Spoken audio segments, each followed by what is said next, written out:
Good morning from Moscow. It's Monday, the 22nd of June. 85 years ago today, Hitler launched Operation Barbarossa and the Nazi invasion of the Soviet Union.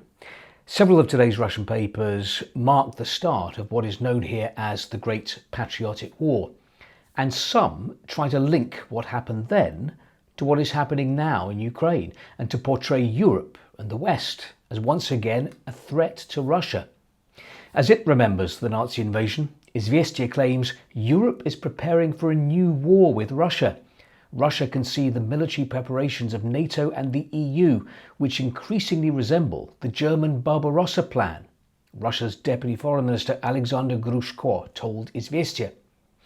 And listen to this opinion piece in Moskovsky Komsomolets. The 9th of May, Victory Day, and the 22nd of June resonate again with our people. Because again, the West intends to crush us with the same arrogance Hitler had.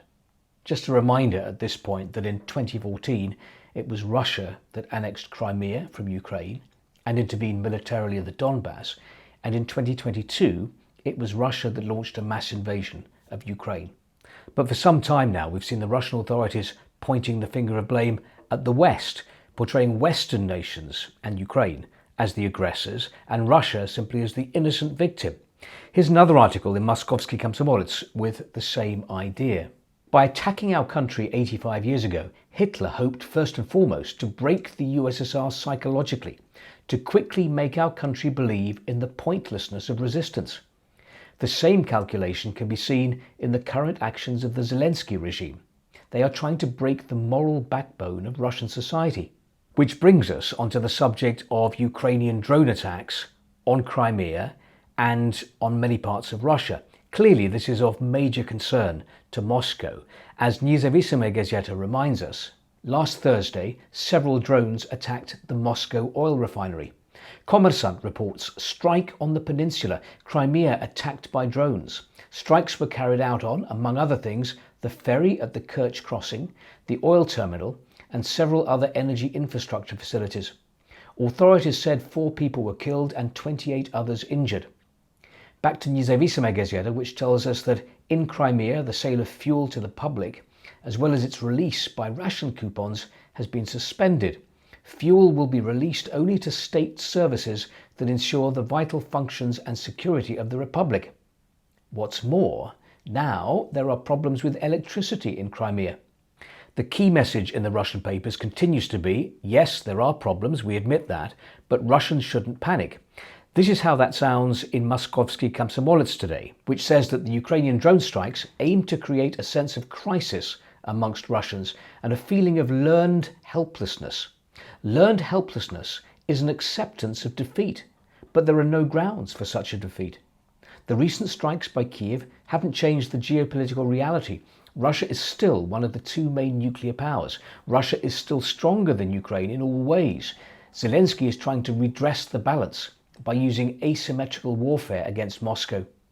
We mustn't play by the rules our geopolitical enemies try to force on our country and its people.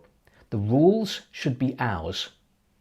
Komsomolskaya Pravda writes, in Kiev, they suddenly believe that if they make the lives of people in Crimea and Sevastopol unbearable, they can negotiate from a position of strength.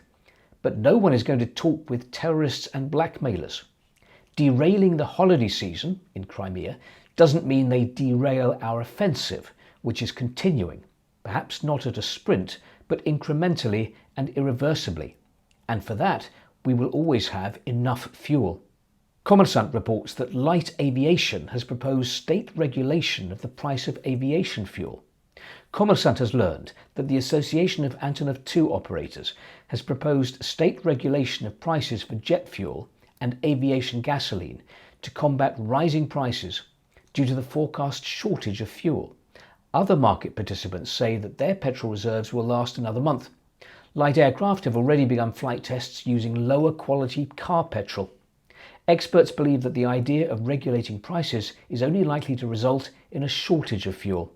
And now to the Russian government paper Rossiyskaya Gazeta and this headline, Molotov cocktails for drones. The paper writes that a factory of the French company Dallaire, which produced drones for Ukraine, was attacked early this month. Quoting a French newspaper, it goes on to say that several petrol bombs were thrown at the Enterprise. And the paper provides this background.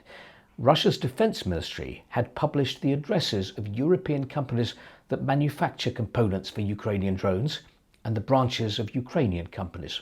And finally, to the joke section of Komsomolskaya Pravda. First, though, I need to tell you that the Russian equivalent of the expression "the grass is always greener on the other side" translates literally as "where we are not, life is good." Okay, now to the joke. Perhaps life isn't so good where we are not. Perhaps where we are not, they live in constant fear that we will turn up. Actually, it sounds more like a threat than a joke.